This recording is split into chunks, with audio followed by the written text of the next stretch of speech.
Hello and welcome to Concert Pipeline. I'm Steve Jones. Today on the program we have the Dales. This was a fun one. I had a really good time. I had the chance to talk to Drew Lawrence and Jackie Tozzi from the Dales about how they met, kind of the foundation of the band and kind of when Jackie took over as one of the vocalists in the band, some of their own histories as well. And we had a really fun conversation. So we'll get to that in just a few minutes here. Before we do, let you know what's going on in my world.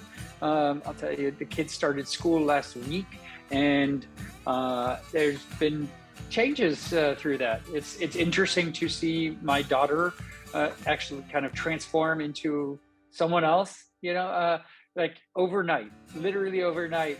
From the first day of school, she just was a completely different person visually. She was wearing a Def Leppard shirt on her first day of school, and baggy pants with bottoms and with rips in the knees, big old rips intentionally there.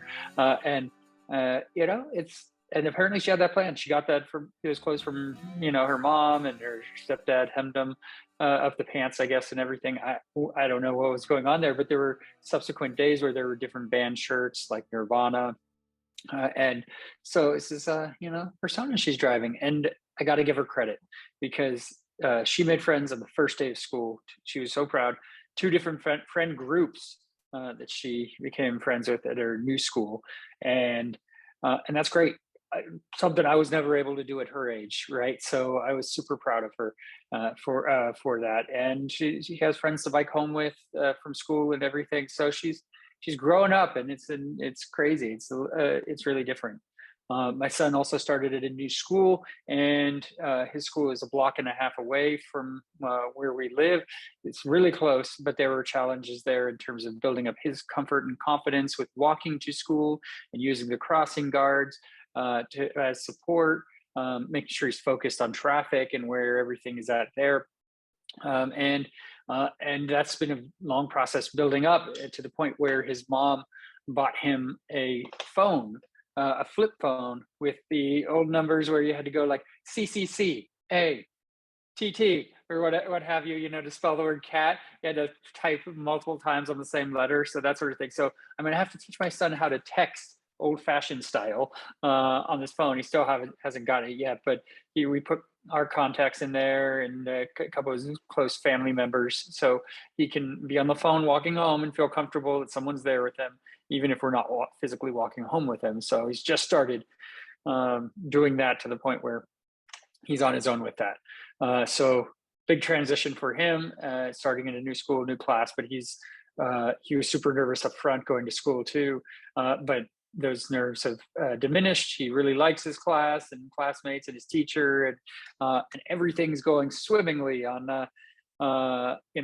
front. So what else going on today? I got 8.5 cubic yards of bark dropped off in front of my house, where tomorrow my buddy Joe and I are going to move all of the bark to my backyard and lay it down over all of the dirt that is there from the dead grass that I'd already dug up previously. So we got a project ahead of us for tomorrow. That should be fun. And then next week, I'm hitting the road a little bit. I'm going up to Nevada to visit a friend and see Dave Matthews Band. We bought tickets to that show in Nevada, and should be pretty fun. Should be pretty entertaining. And then the next day, driving down south to Mendota to go out for early dove hunting, or I guess dove opener. And I've never really hunted dove, so that's going to be fun also to get back into the hunting game on that front. It's going to be hot, but look forward to getting out and hitting some birds and bringing them home. Should be a good time. It's going to take a couple of days away and just hit the road. But I mean, I'll tell you, it's pretty challenging because there's so many details logistically involved in even making that happen in terms of kid drop off that, even on days that are not my days to have the kids, I still have to be here and around and present. So I had to enlist the help of my mom to say, okay, can you come to my house 2 days and be there when my son gets off of school and take my daughter to tutoring and all of that, right? It's a process, and it makes you feel like sometimes I don't have any time outside of that, right? So even doing the podcast, I'm like, when can I squeeze time in to do interviews and to be able to record the podcast, because the kids are here practically every day now at my house and in some capacity, and I love them. They're my kids. They're amazing. But man, I enjoyed also the luxury of having breathing room, and some time to myself, or go visit friends or what have you on days that I didn't have kids before I moved here, and the kids are going to school right next to me, right? So, it's all a transition, and it's all working through it and figuring it out as we go. So we'll see where that goes. And I'm also looking forward to, in like a week and a half, seeing Andrew McMahon in the Wilderness. He's coming to the Masonic in San Francisco, and my buddy Joe, his wife, and I are going to go. I should be able to bring some footage and pictures back from that to be able to use on the program as well, because I got a photo pass for that. So we'll be bringing back some content for the program. A couple good concerts coming up. That's kind of what's cooking. We have some good interviews in the pipeline. I will tell you also that yesterday I had the shortest interview I've ever had, and I've done hundreds of these programs, but I literally had about a 30-second interview yesterday with Connor Maynard. And he's a big YouTuber, to the point where he has like 2.5 billion views from across all of his videos. And he's made a bunch of music, covered a bunch of songs, and has an amazing voice. And the technology just didn't work in his favor, and timing didn't work in his favor to be able to get that done yesterday. I talked to him twice for 30 seconds through Zoom. And we had to reschedule for a little bit later next week. So we'll see if that actually comes through and happens, but it might only be an audio pod, which takes me to the point of mentioning that make sure you're subscribing to the program. Again, I will put a plug out for the fact that we have all of our episodes, all of our back episodes of Concert Pipeline available on Spotify, Apple Music, and Stitcher now, and all of our programming, of course, that we've done video-wise on YouTube. Not all the programs have been on YouTube, but since COVID hit, we've been rolling most of our programs out on YouTube, with the one-off exception where there's no video. So check it out, subscribe, like, comment, do it all. Reach out. We'd love to hear from you, and we'll keep bringing you great content like we are today with the Dales. So without further ado, I'm going to bring in Drew and Jackie from the Dales. Here they are. Here you are, Drew, Jackie. How you doing? Hi. Good. How are you?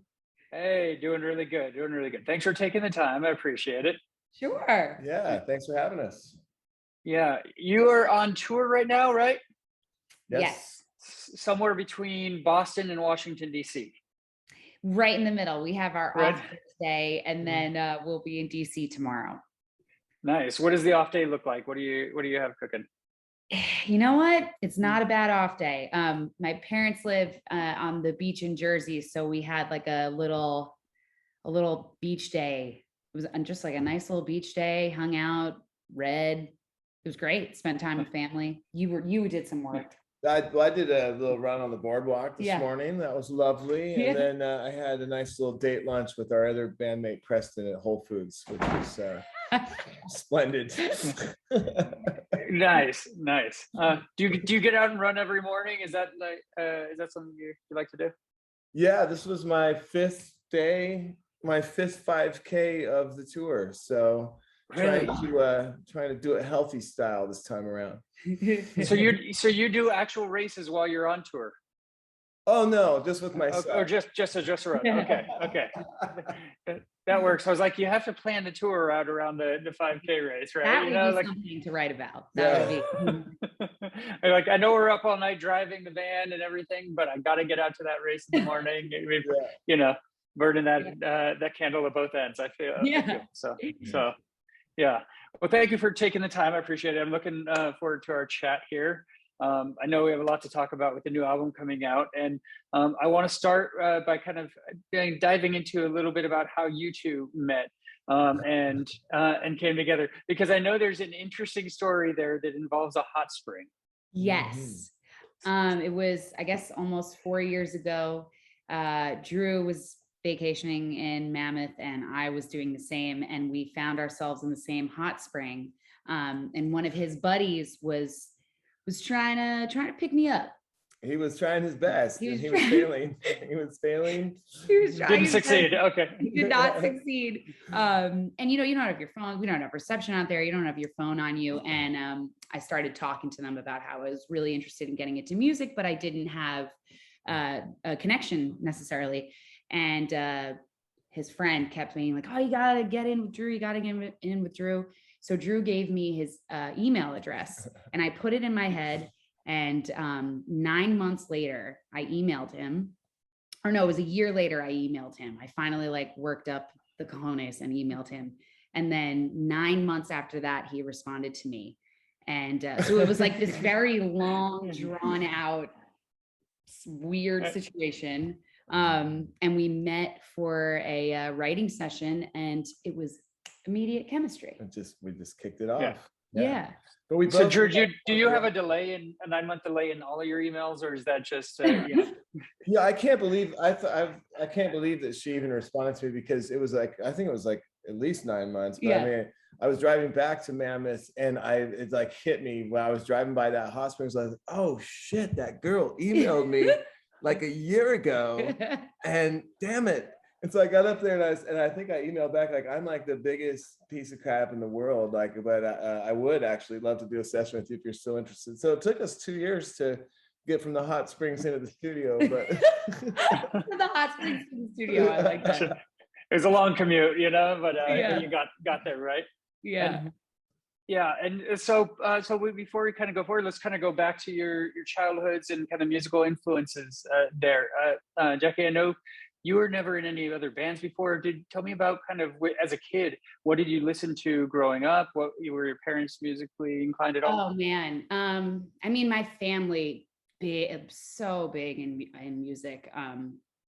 At all of our family functions, my biggest heart memories are standing around a kitchen, dancing and singing to Sweet Judy Blue Eyes is our family anthem. Mm-hmm. Just a lot of classic CCR and Dire Straits and I mean all the classics.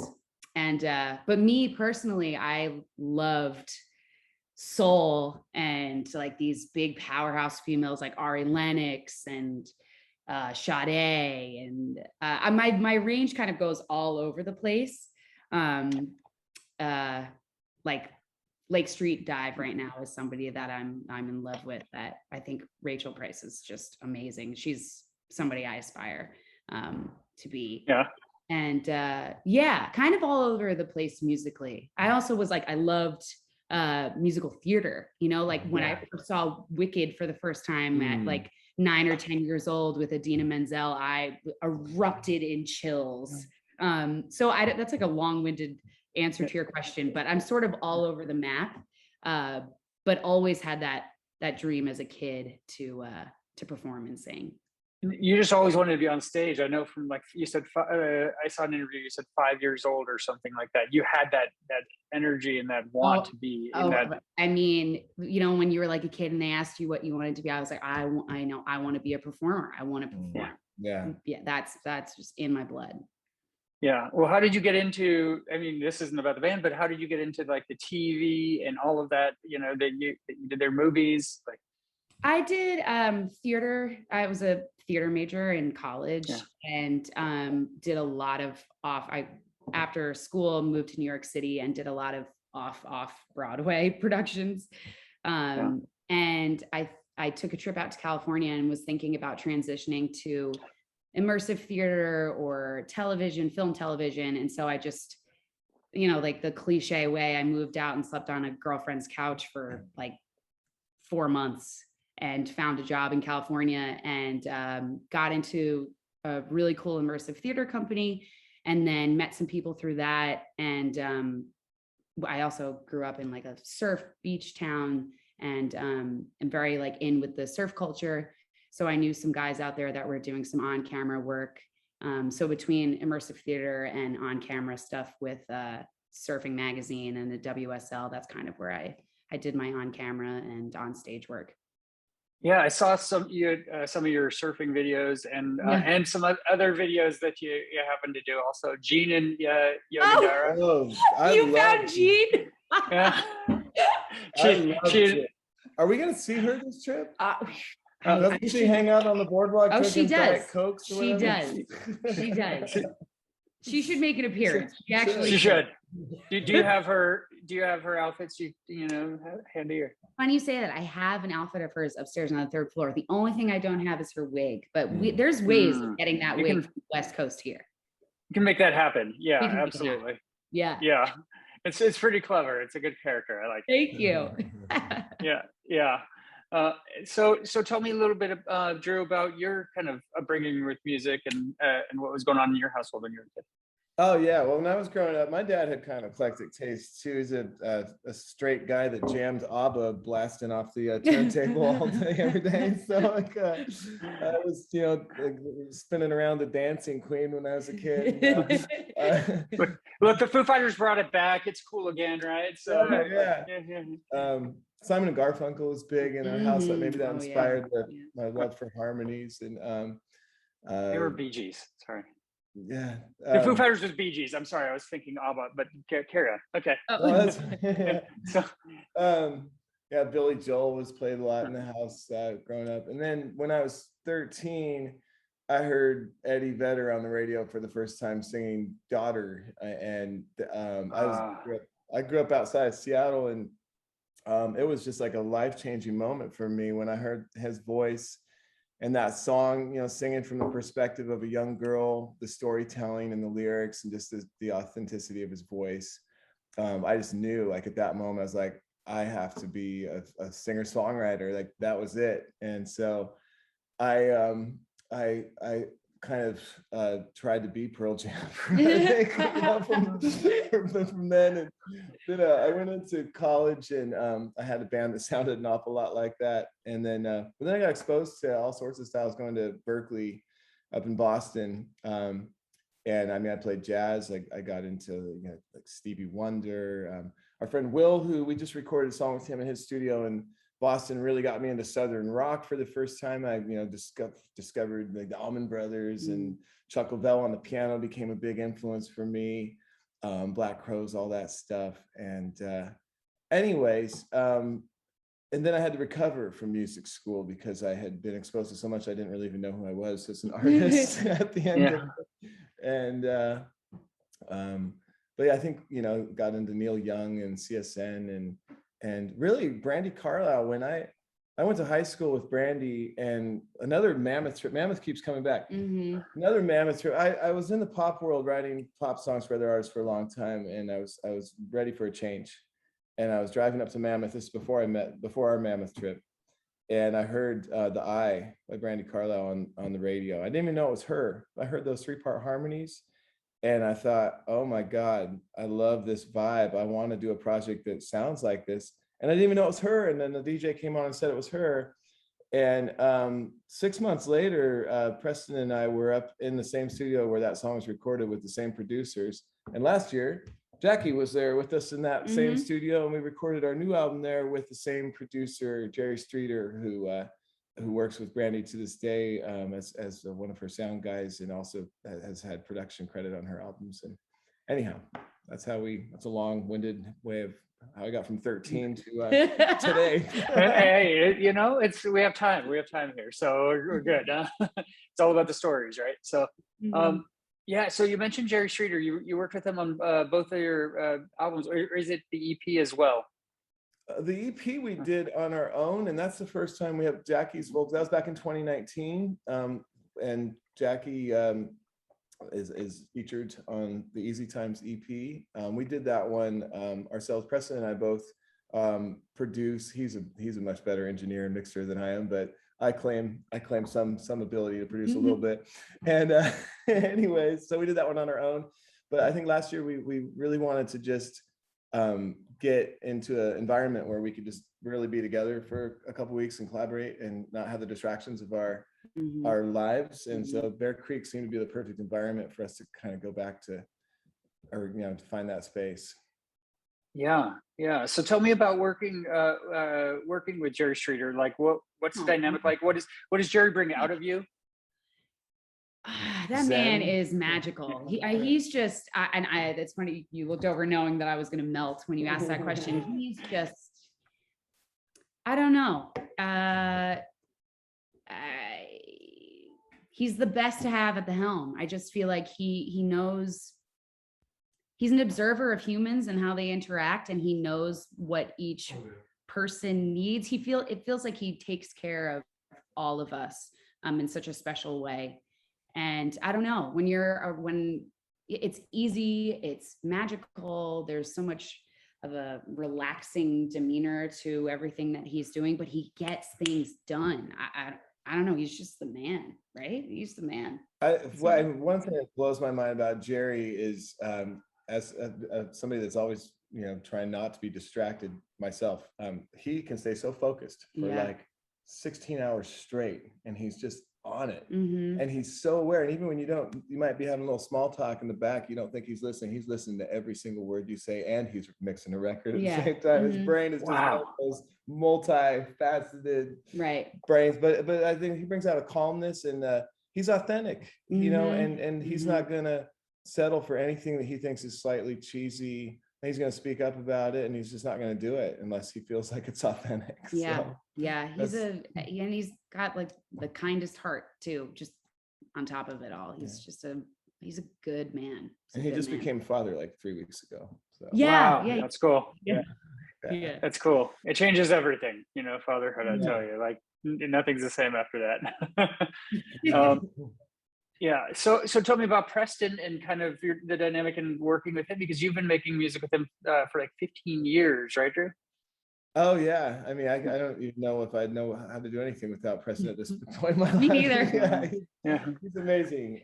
He's just so talented on so many levels, singer, guitarist, writer, engineer, and I'd say tech this far down the list when he's like one of the techiest people I know. I mean, so he keeps everything up and running, and Jack and I don't really know how to plug things in. No. He knows how to like write the code. I mean, we're like struggling how to use this, the Square system when we're doing merch, and Preston like wrote the code for Square. You plug it in, and then you swipe. For some reason, we still have a hard time with it. You gotta get it working to make the money. That's where the money is, right? So is the merch. Let's talk about Jar of Hearts for a second, because that kind of interweaves us into the album in a sense. But Drew, that song for you, tell me about working with Christina Perri on it, and what that did for you and your career as well. Talk to me about that song. Yeah, I was at a period in my life where I was, getting a little older and starting a family. And I decided I wanted to start writing for other people. And I wrote with pretty much everyone in town that would write with me. And years went by with nothing happening. And she, at the time, was a 23-year-old waitress with no record deal or nothing. And we spent a week together. And that was the third song we wrote. And then she had a friend that happened to know the choreographer. So You Think You Can Dance? One of the jokes we say from stage this tour is that that's a show that I would never be featured on.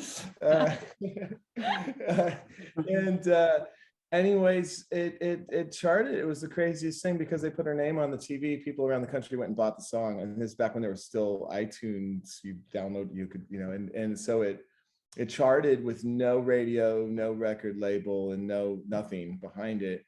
And so a few months later, we were offered handsome publishing deals, and she signed a big record deal. And I started going around the world writing with pop artists. So my life changed pretty abruptly.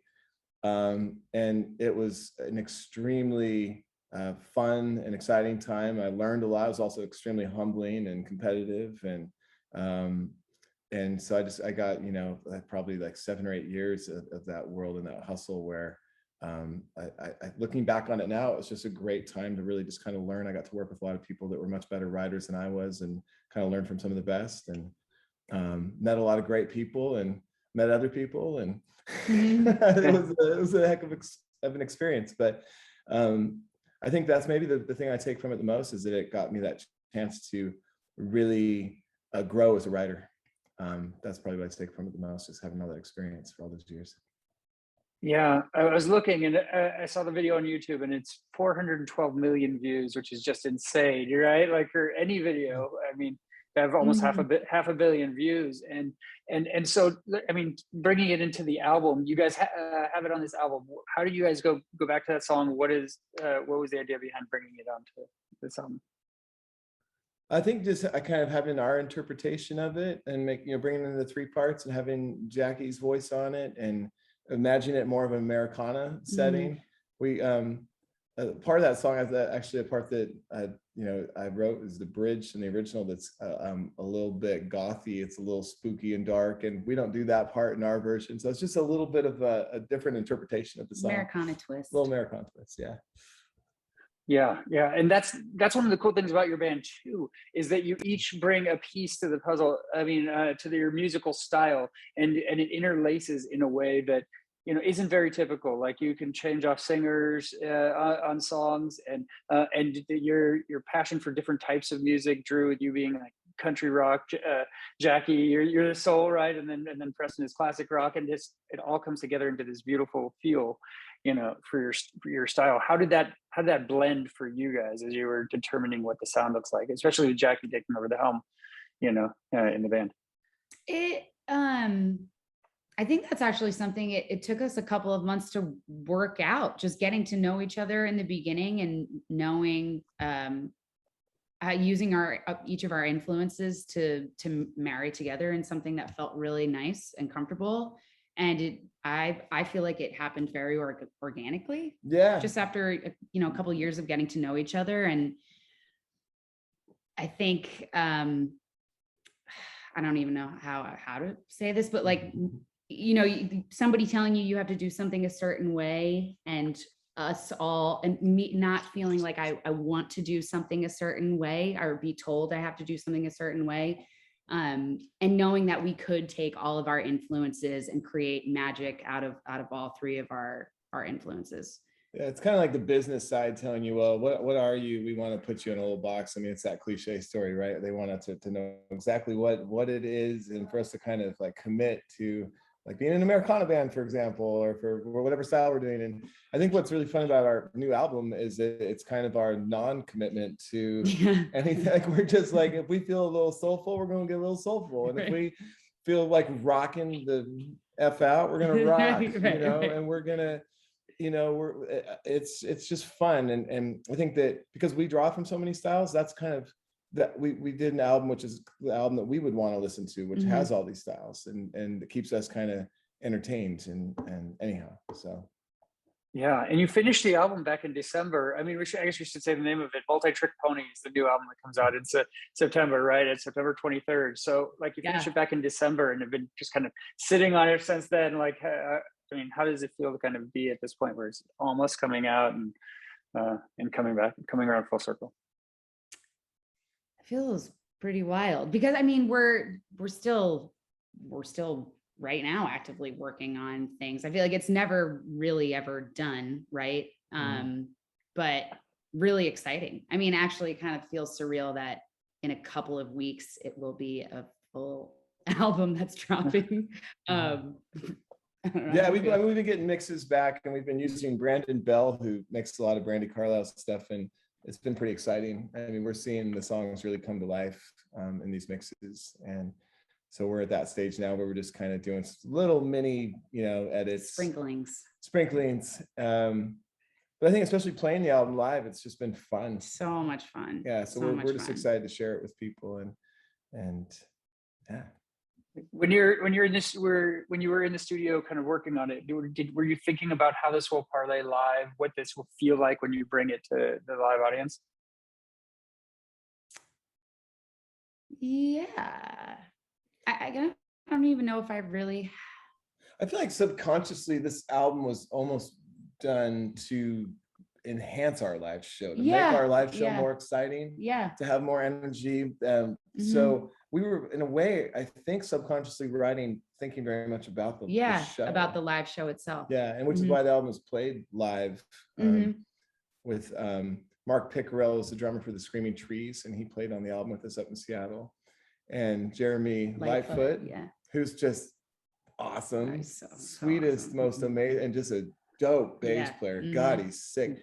And his air piano playing is there's a video. He air plays one of my solos, and it is.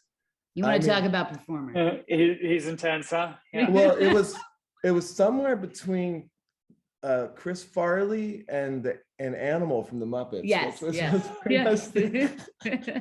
that's a good combo. Yeah, I'm painting a picture there. Yeah. I like it. And so one song I want to note, from the album, I did get a chance to listen to it as well, and Hurt reminded me. I'm like, where is this bringing me back to? I had to kind of sit with it for a second, and it reminds me of Wilson Phillips' "Hold On." Oh my God! Do you see that? Yeah.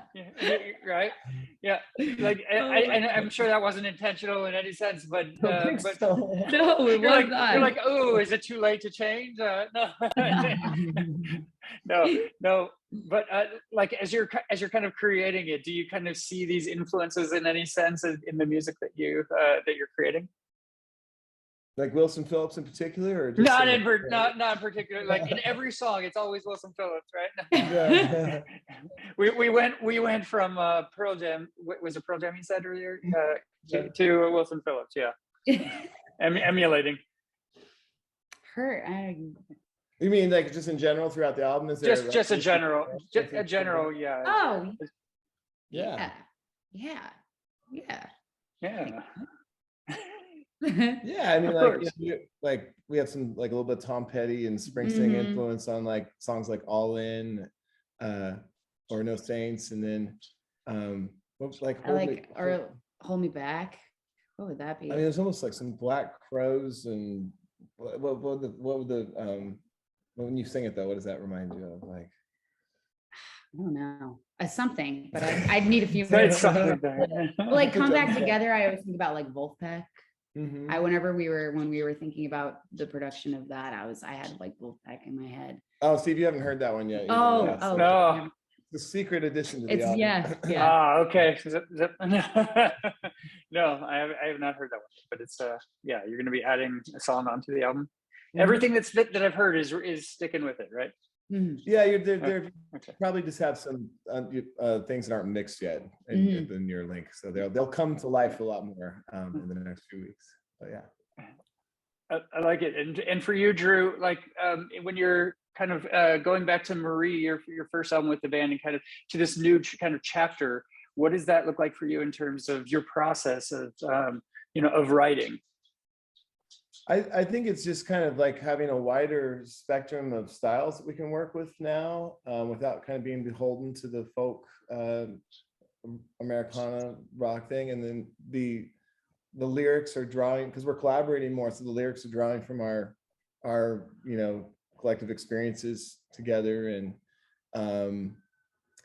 it's just I think we just have a license to kind of rock out a little more on this one, and that's what's been fun about it. And so it just feels like a step forward, feels like the next chapter. Yeah. I want to ask you also about when you released Easy Times, it was like right before COVID hit, and so what was the challenge for that kind of came along with that, with releasing an album and then not being able to tour and support it? We were kind of like riding high right there in March. We were on tour, selling out shows, and our agent was everything was going great, and we had just put out the songs, and we were getting some nice radio play, and it just seemed like things were just about to pop. Yeah, that was tough. That was a tough moment. It felt like the momentum was there, and then the world shut down. But in hindsight, we had the next year and a half to write multi-trick pony. And to also, I mean, even though we were being safe, we were Zooming, or we were meeting on the front lawn. And when things got, more safe, we were in the studio all the time together. We were writing, we were creating. So, I mean, maybe like a blessing in disguise, we had a year and a half of really honing in our creative collaboration, which was great. Yeah, and from a creative perspective, Jackie, like, are you all in on this project, or do you still kind of scratch that itch with your other performing endeavors, I guess you'd say? No, I'm definitely, I mean, I'm all in. I think I'm all in. I mean, I can, I could, if something else pops up, I can work it around the Dales, but my heart is just so much in this, and I love these guys, and I feel we have something very special. And so, yeah, I'm in.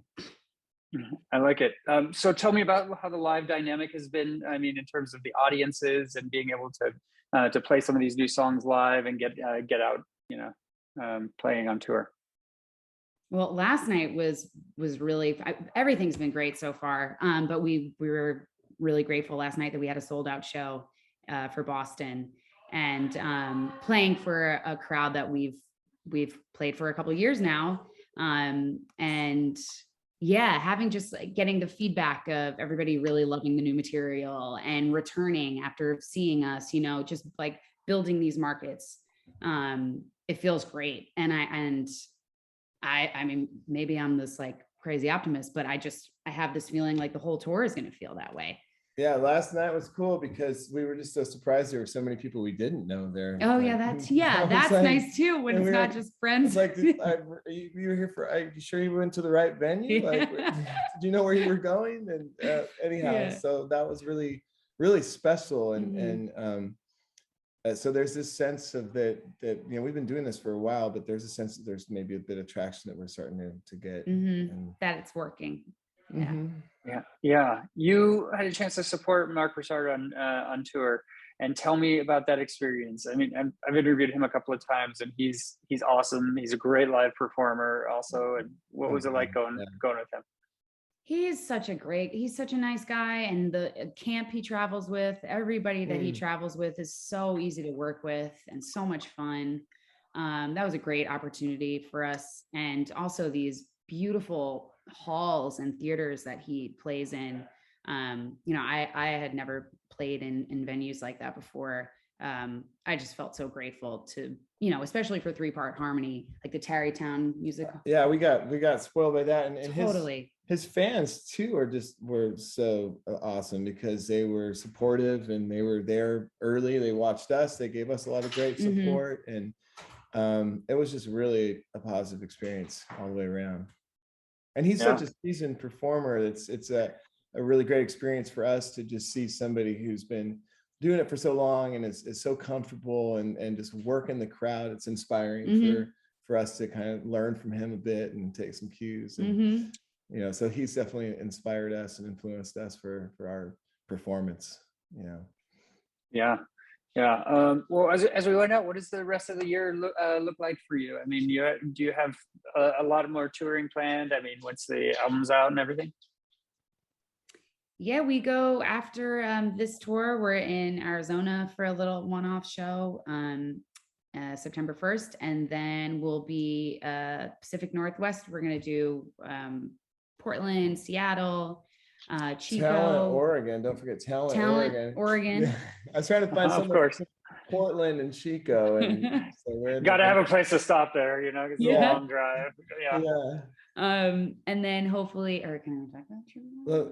We'll book it. We'll do a big LA show too, probably in the new year. But we have Santa Barbara and Sacramento, and so we're basically going to be there's like 17 tour dates on this tour, so it's kind of like a East Coast and then the West Coast, and then probably lead us right back into the East Coast again. We usually do the East Coast March and August, spring and late summer, so probably lead us right back in, and hopefully you're starting to write another album. Write another album. So that's next thing on the docket. Ready for the next, right? Do you know when the Sacramento show is by chance? I think I saw the Chico one. I'm not sure if I saw Sacramento. October 2nd. Is that it? October 2nd. Mm-hmm. Yeah. Okay. Cool. Well, I want to thank you for your time. October 2nd. Okay, I might be able to make that one. So I'm gonna. Please let us know if you can. We'd love to see you. We'll put you on the VIP list. Very exclusive. Very exclusive. Very important. I'll tell you. Yes. No, that'd be cool. Yeah, I'm not far from Sacramento. I'm actually in Vacaville, which is like 45 minutes away. So. And that's a non-kid night. I have shared custody and everything. So, so it should. Then, yeah, let us know. That was the interview with the Dales here on Concert Pipeline, and that takes us to the final segment on the program, the music news.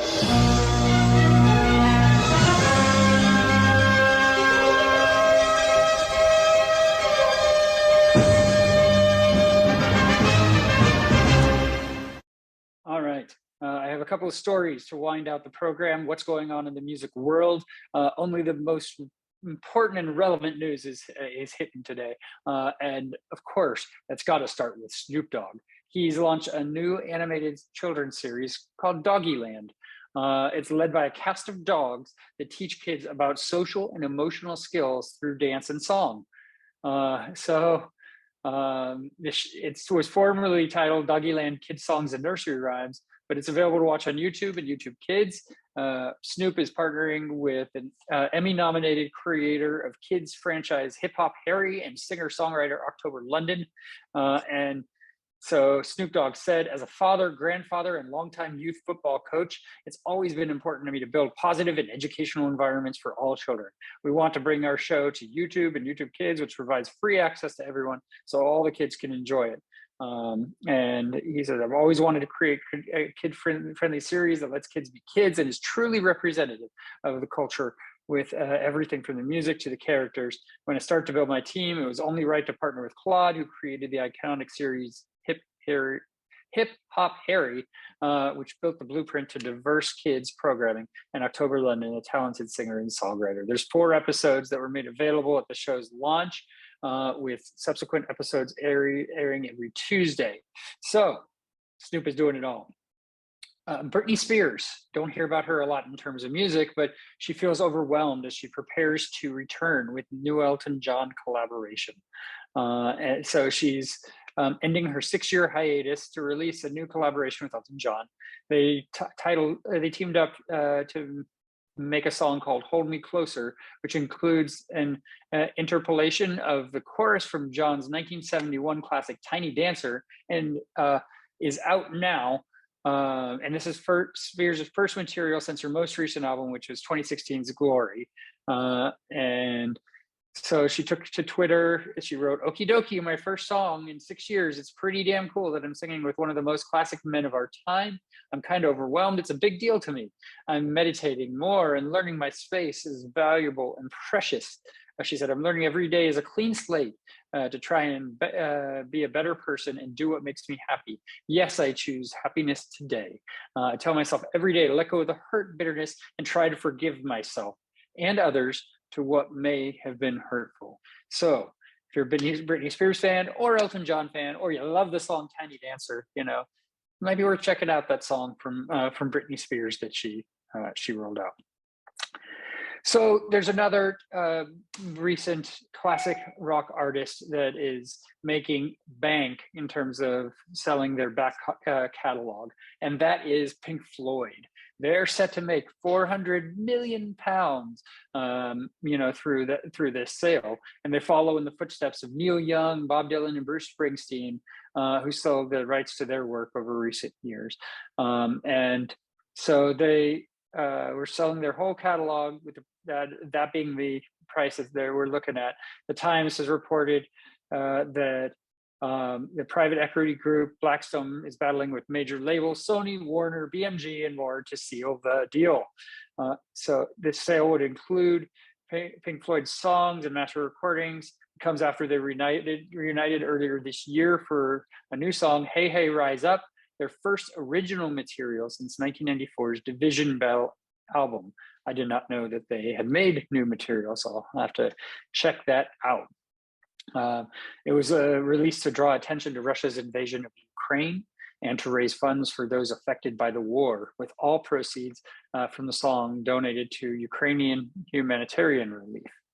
And in a statement, David Gilmour, who has a Ukrainian family, explained that the band released the song to draw attention to the war and to raise money.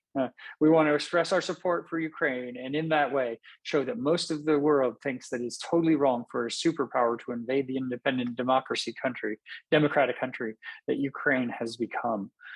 So they put out that song accordingly, and then they went to sell off all their music. So that is Pink Floyd. All right, so big concert coming up September 3rd from London, UK in Wembley Stadium. We like to wind out with Foo Fighters news if we can.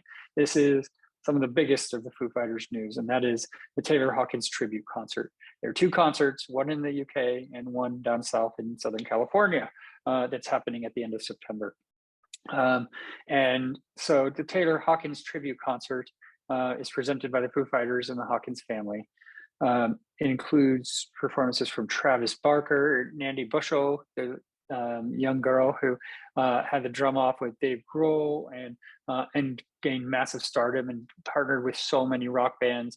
It's incredible. I mean, she's a force to be reckoned with. Who else? Chevy Metal, Taylor Hawkins' other band, Liam Gallagher, Violet Grohl, Dave Grohl's daughter. Let's see, Justin Hawkins, Joshua Hom, Chrissy Hine, Brian Johnson, John Paul Jones. There's so many. Chris Novoselic from Nirvana as well. Lars Ulrich was added, Wolfgang Van Halen. There's a special appearance by Dave Chappelle and Chris Rock. So huge lineup, and you can stream the concert also through several different channels that I guess Paramount Plus people in the US can watch it on Paramount Plus. MTV's YouTube channels will also be broadcasting it globally. So there are ways to watch that on the 3rd of September. Definitely want to check that out. While we're talking Dave Grohl, Dave Grohl, in true fashion, showed up and did something really freaking awesome at a concert. He's not making many appearances lately, but this is one that he did make, and that is with Beck. So he sat in with Beck for Seals and Croft Classic at LA's tiny Largo Theater.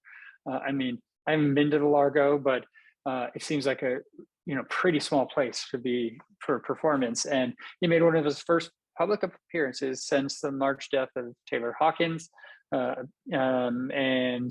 they did the classic Summer Breeze alongside Beck, who was also joined on stage by Jack Black and Kyle Gass of Tenacious D, which is awesome. And Dave Grohl was the drummer for Tenacious D's album, many years ago.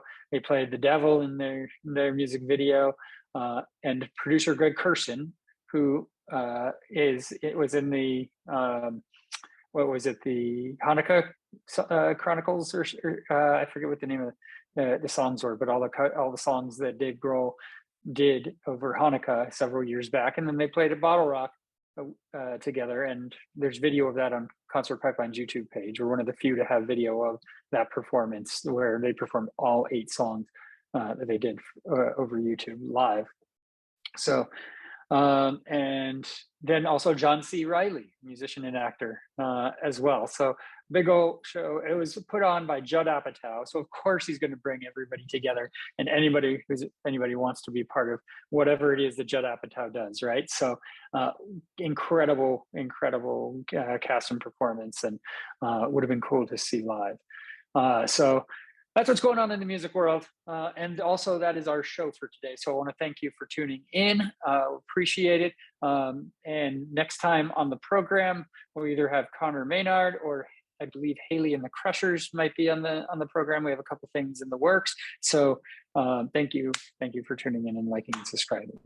For all of us here at Concert Pipeline, I'm Steve Jones. We'll catch you next time.